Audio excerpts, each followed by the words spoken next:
Here is Entropy again. I'm doing this one on my own. I wanted to discuss something that is very close to me, of course. Um, I'd like to discuss the necessity of the, let's call it the dark side or the darkness that is prevalent in the world and prevalent in the universe.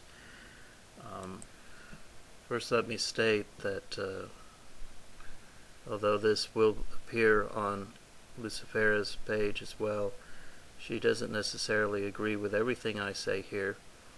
Our perspectives are different when it comes to certain things, the light side, the dark side. When I'm talking about today, and when I say dark side, I mean it more in a literal sense than in a figurative one. Uh, People of the light side, people who are light workers, use the term to sort of talk about ignorance, talk about people who are living in ignorance, people who live in what Christians call sin, people who live to manipulate and use other human beings for their own selfish gain. That is not exactly what I'm talking about, although these people are necessary as well. I'm referring to people who sort of work in the darkness for those in the light. This is a very difficult thing for me to explain. Um, it's something that people who are people who feel compelled and drawn to the darker side of our ultimate existence, our ultimate end, our ultimate beginning, which is the void. For those of us who are of the void, when I say void, it is the same. It's the same thing that Kabbalists refer to as the Dat, and what Buddhists refer to as nirvana. This is a place where ultimately it is a cessation, really, of the existence as we know it. This is a real indication as to where it is that you are from. I can classify things in dualistic terms here and say that if you are a light sider, that you're from the high heaven, the pleroma, and then if you are somebody who's, for the lack of a better term, a dark sider, you are from the void. One of the indications, I believe, to me is, and you can see it a lot with people who have become fed up with any kind of organized religion, especially Christianity, that they look forward to a time when there is a cessation of existence. And this is essentially what the void is. I can't explain it. I know what it is. I can't explain it. It's not exactly complete cessation of existence, but it's a cessation of existence as we know it. If the idea of dying and living eternally is something that's frightening to you, then you are of the void, and it makes I think a lot of people like that, like me, feel somewhat out of the loop and pushed aside when it comes to light-siders, because they don't seem to realize just how significant we are to them. Let me give you an analogy when it comes to what I am talking about, the essential part that the dark side plays. I want to picture in your mind what you would think the tree of life would look like if it were an actual tree that you could see. Now, I imagine that you're going to see a tree that is a beautiful, maybe golden leaf tree, literally made out of gold, shining in the sun, a beautiful thing. This is where the Lightsiders go. This is where everybody sees it. They're shining in all their glory. But that tree cannot exist without its root system. And that's where the Darksiders come in. They are the roots to this tree. And so many times people are pushing us aside and forgetting, because a lot of us, we have, let's just say, interesting paths. We don't always comply to what they think should be the way things are. They're orderly, and we're not. We're chaos. Entropy. My name, Entropy. I don't see it as much as chaos. I took the name because I like the designation. One of the definitions of entropy is that it is the systematic breakdown of matter. And that is what I'm here to do. That is what many of us who can call themselves Darksiders, we are agents of light, just like the Lightsiders are. We're just agents of light who are working in the darkness. Many of us have a lot of crosses to bear. Many of us have a lot of things in our past that we're not too proud of. But all of us that are truly doing this work and being the root system for that tree are, we have in our hearts and our minds the willingness and the love and compassion, just like the Lightsiders do, to get these essential things done and get the essential truths out there. We do it from a negative perspective very often. And I can be told often that I'm negative. Well, what I'm doing is a negative sort of is a negative sort of calling, because I am a destroyer. Now, I'm not destroying things physically in this life, not in this incarnation, but I am here to destroy people's perspectives. I am here to destroy their perceptions, their Christian constructs, mostly Christian, in their mind that tell them certain things that aren't true. So I'm here to destroy that.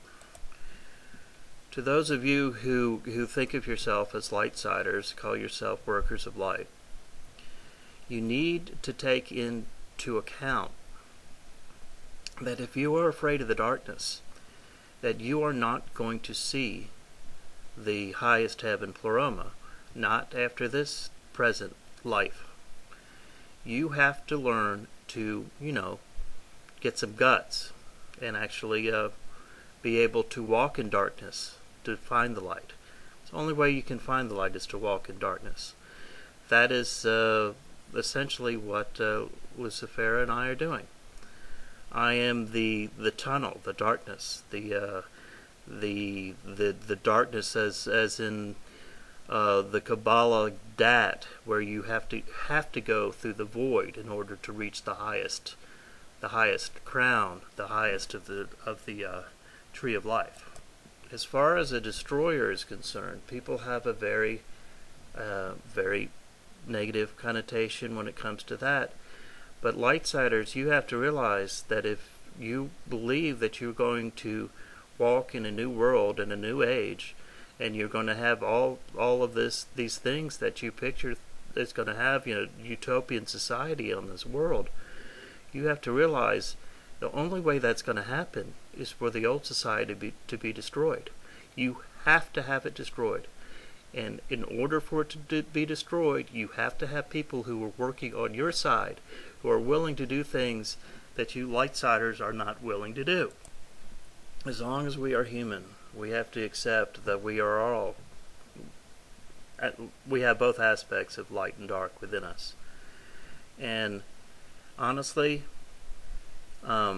being a Zen Buddhist and looking at these things, whether it be ultimately nirvana, or whether it be the pleroma or something else after this life, I personally don't concern myself with it very much at all. We need to live in the here and now, because that's the only thing we know. We only know the now. We only know the present. So I just wanted to get a little bit of my perspective out there. I know that eventually, and there's no way for me to know for a fact that it's going to be in this or the next generation or the generation after. I know eventually that this world is going to have to start to completely crumble and be destroyed, as far as the society of this world, that is, the infrastructure, the governments. It has to be. There's no other way to set up a new utopian society where people can be accepted for who they are, and can be accepted for what's in their heart, and not necessarily even the mistakes they've made in the past. So I want to call on people who call themselves lightsiders to look at things from a little bit of different perspective. I think my analogy of the tree of life is a good one. You have to have roots to that tree, and those roots are in darkness. Those roots supply necessary energy to the tree.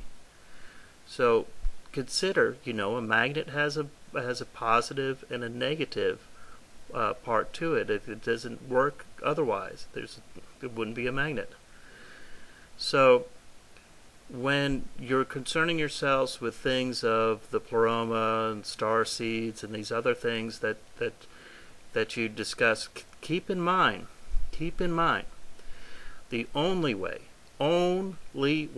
that you are going to see the light and be part of that light is to go through the darkness.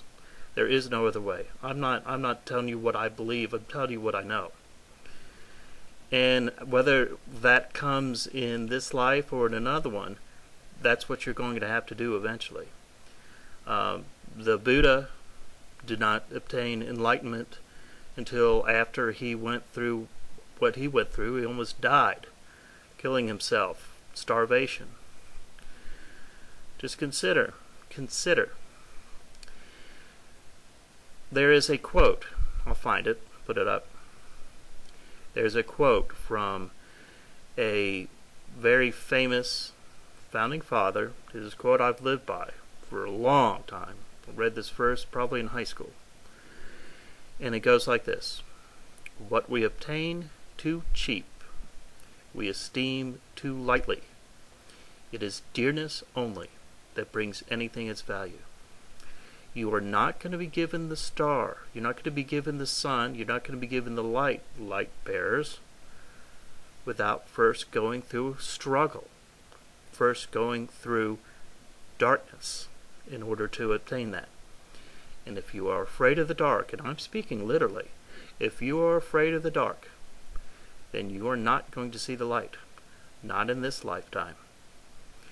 So, just a little bit of a different perspective than you're probably used to hearing, and something to ponder on.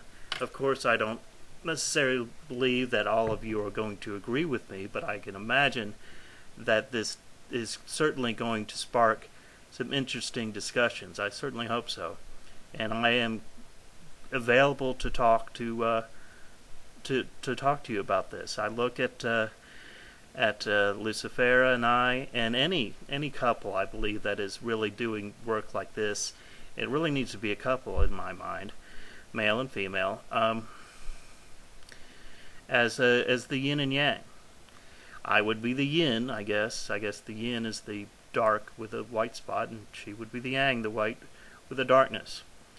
So we both work, her a little bit, me more, to try to bring down and destroy these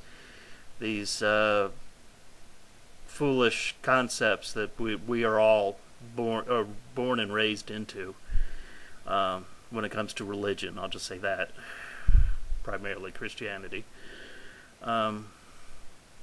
So we work together to do that, and then I help to bring them to an enlightenment myself a little bit to some extent, and her greater than mine. So we work in a symbiotic relationship doing that, and it really helps to have someone else who is doing the same thing that you are, just maybe from a little bit of a different perspective. All right, well, that's all I have to say, I guess, on this subject.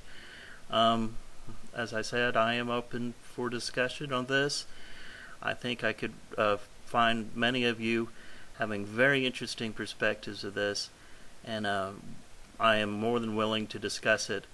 Thank you very much, and we will be getting back with you again later. Maybe next time she and I will do one together. Good evening.